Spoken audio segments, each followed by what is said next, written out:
கடி ஜோக் சொல்ல போறேன். எல்லாத்துக்கும் சிரிப்பு வரலனாலும் சிரிக்கணும், இல்லைன்னா கடி ஜோக் சொல்லி சொல்லி தமிழ் நியூ இயர்க்கும் இங்கிலீஷ் நியூ இயர்க்கும் என்ன வித்தியாசம்? வேற என்ன வித்தியாசம்? 4 மாதம் தான் வித்தியாசம். கண்ணீருக்கும் தண்ணீருக்கும் என்ன வித்தியாசம்?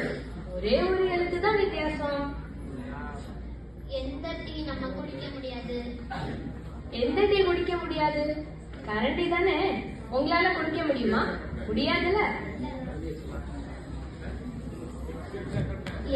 உலகத்திலேயே எந்த நதி பெருசு? டிக்ஷனரி தான். வருடத்திற்கும் ஒரு முறை கெஸ்ட் வரைய அகஸ்ட். பொங்கலுக்கும் இட்லிக்கும் என்ன வித்தியாசம்? வேறனா, பொங்கலுக்கு லீவ் விடுறோம், இட்லிக்கு லீவ் விடுறோமா? கரும்புக்கும் எறும்புக்கும் என்ன வித்தியாசம்? கரும்பை நம்ம கடிக்கிறோம், எறும்பு நம்மள கடிக்கும். நன்றி. நன்றி.